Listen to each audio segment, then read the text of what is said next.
का पठार, पश्चिमी और पूर्वी घाट की दीवारें, ये सब ऐसे ही नहीं बने। हर पर्वत, हर नदी, हर टुकड़ा, ध्यान से देखो, ये सब हमारी धरती के संघर्ष की कहानी कहते हैं। क्या आप जानते हैं कि भारत पहले कहीं और था?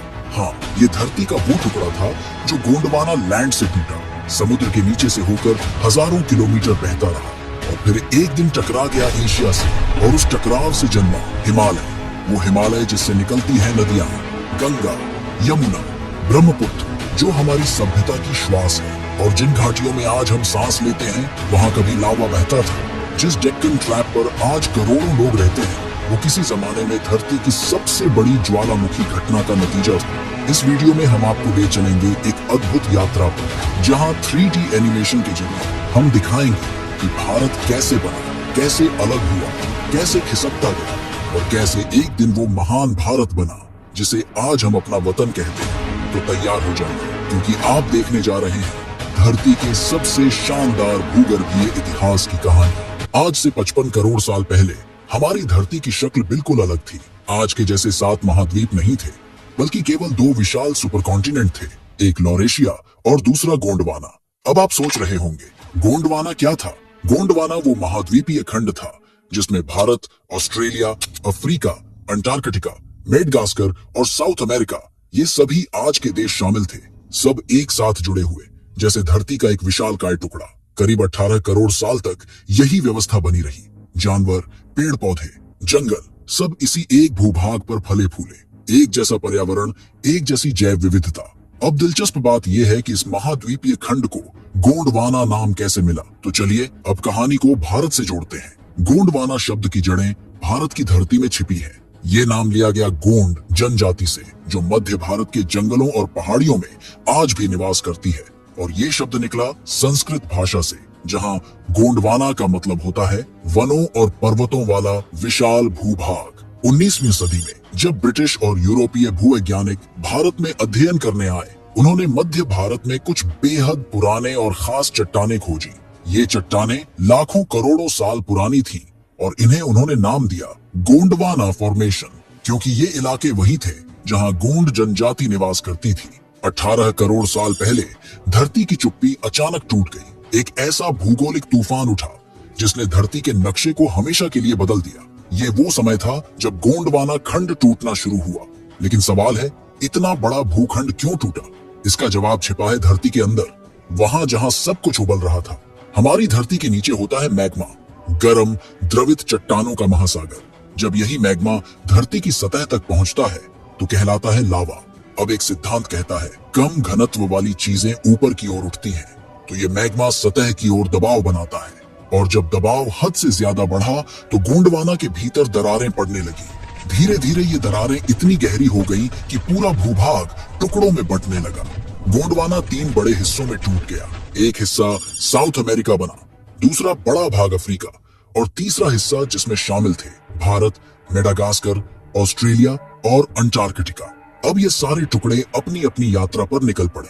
समुद्र बनने लगे, नई धरती उभरने लगी। भारत, मेडागास्कर, ऑस्ट्रेलिया और अंटार्कटिका, ये चारों मिलकर एक साझे भूखंड की तरह उत्तर की दिशा में बहते गए। यही था वो पल जब धरती की शक्ल बदलनी शुरू हुई और भारत ने अपनी अलग पहचान की ओर पहला कदम रखा। करीब 15 करोड़ साल पहले भारत और मेडागास्कर के बीच के इलाके, जिसे आज हम मैस्करीन प्लेटो कहते हैं, वहां फिर से लावा सतह पर आना शुरू हुआ। इस बार लावे के इस विस्फोट ने 2 बड़े बदलाव किए। पहला, मेडागास्कर भारत से अलग हो गया और दूसरा, भारत को एक अनमोल विरासत मिली, पश्चिमी घाट। जब पृथ्वी के अंदर का मैग्मा सतह पर आया तो वह धीरे धीरे लेयर दर लेयर जमता गया और पश्चिमी घाटों की रचना हुई। आज जो यह खूबसूरत हरे भरे पहाड़ हैं, उनका जन्म इसी लावे से हुआ था।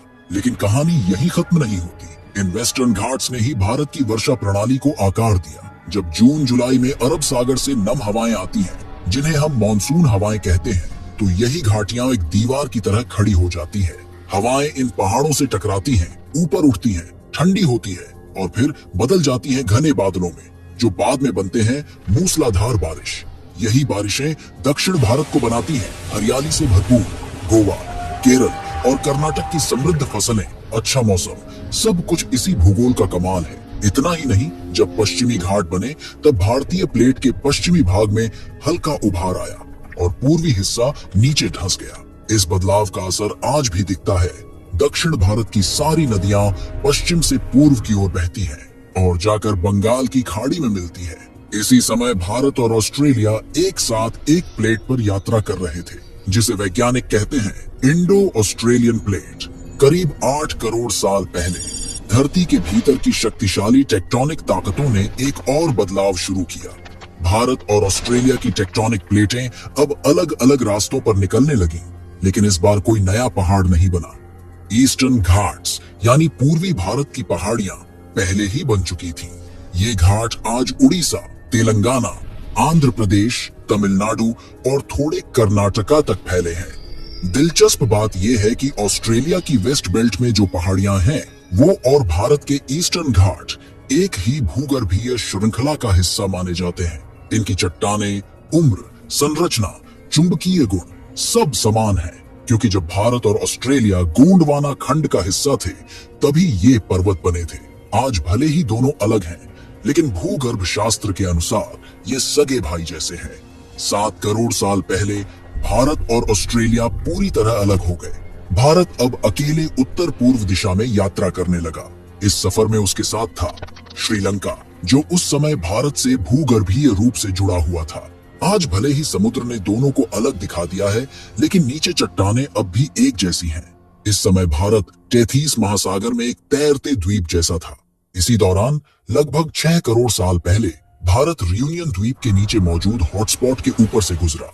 इस हॉटस्पॉट से लावा निकलकर सतह तक आया और बना डेक्कन ट्रैप्स। ये ज्वालामुखीय चट्टानों का विशाल पठार है, जो आज महाराष्ट्र, मध्य प्रदेश, गुजरात, कर्नाटका, तेलंगाना और आंध्र प्रदेश तक फैला है। उसी समय भारत में रहते थे कई डायनासोर, जैसे राजा सौरस, जिसे नर्मदा घाटी का राजा कहा जाता है, और टाइटेनोसॉरस, जिनकी गर्दन लंबी होती थी। लेकिन 6 करोड़ 60 लाख साल पहले मेक्सिको में चिक्सुलूप क्रेटर में एक विशाल एस्ट्रॉइड गिरा और भारत में भी डेक्कन ट्रैप्स के ज्वालामुखी फट पड़े। इन दो घटनाओं ने साथ मिलकर डायनासोर का सफाया कर दिया। जैसे जैसे भारत आगे बढ़ता रहा, उसकी रफ्तार भी बढ़ गई। अब वह हर साल 15 से 25 सेंटीमीटर की गति से आगे बढ़ रहा था। यह भूगर्भीय मानकों में बहुत तेज गति मानी जाती है। लगभग 9000 किलोमीटर का यह सफर तय करने के बाद 5 करोड़ साल पहले भारत जा टकराया एशियन प्लेट से। इस टक्कर से धरती की सतह ऊपर उठी और बना हिमालय पर्वत। 2400 किलोमीटर तक फैला ये पर्वत भारत, नेपाल, चीन, भूटान, पाकिस्तान और अफगानिस्तान तक फैला है। इन्हीं से जन्म लेती हैं गंगा, यमुना, ब्रह्मपुत्र और सिंधु जैसी नदियां। हिमालय पर हर साल हजारों टन बर्फ गिरती है, जिससे बनते हैं ग्लेशियर, जमी हुई बर्फ की विशाल चट्टानें। गर्मियों में ये ग्लेशियर पिघलते हैं और इनसे निकलती है नदियां। गंगोत्री से गंगा, यमुनोत्री से यमुना, तिब्बत से ब्रह्मपुत्र और सिंधु।